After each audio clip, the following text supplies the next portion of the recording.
Selleks, et aru saada, kust on kõige paremini võimalik energiat kokku hoida, on tegelikult kõige olulisem asi aru saada, kuhu ja kuidas energiat kõige rohkem läheb. Ehk siis esimene asi oleks üldse tarvis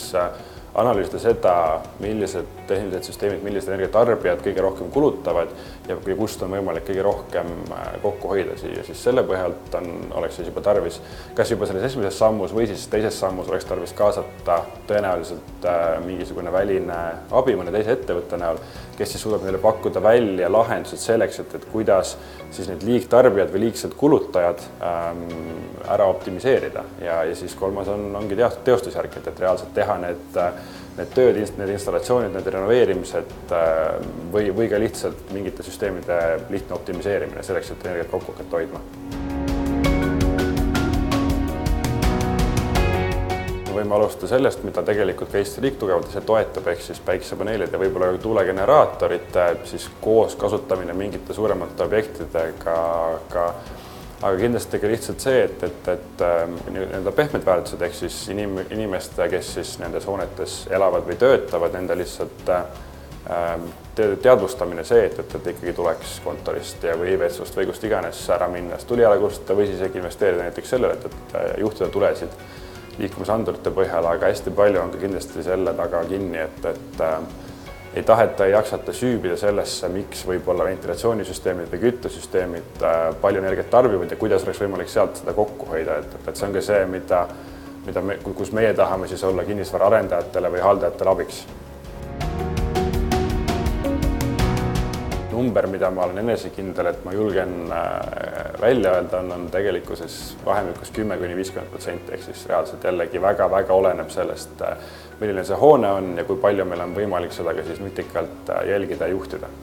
Võib-olla kõige parem näide sellest, et kus ja kuidas ja mida me teinud oleme, on üks päris juba pikka aega töös olnud näide, kus me optimiseerisime sisekliima andmete põhjal ventilatsioonisüsteemi. Ja meie siis aitasime seda omanikku sellega, et me täiendasime süsteemi mõningate sisekliimaanduritega ja juhime ventilatsioonisüsteemi nõudluspõhiselt, kus siis esimesed testid näitavad seda, et me puhtalt niimoodi juhtides suudame kokku hoida circa 30% elektrienergiat ja ventilatsiooni õhu soojendamiseks kuluvat energiat, mis siis kokkuvõttes annab endas ka tasu saaks tegelikkuses alla 3-aastase perioodi.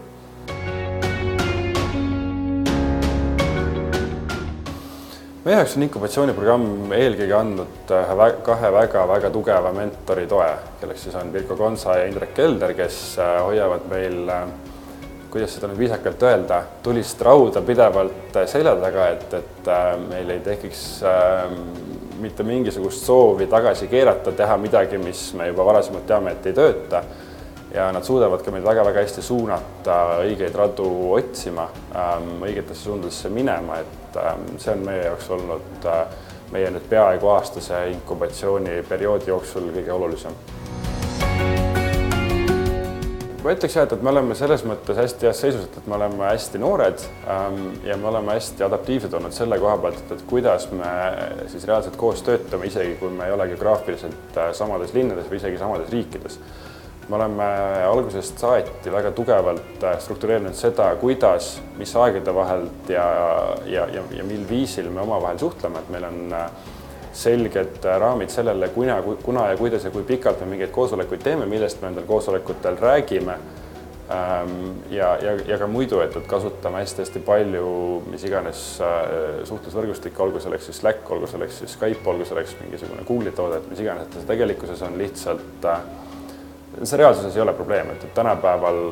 kasutades erinevaid meediavõimalusi, sa võid, isegi kui sa oled üks tiimiliige on Tallinnas ja teine on Varssavis ja kolmas on Tartus, siis on põhimõtteliselt võimalik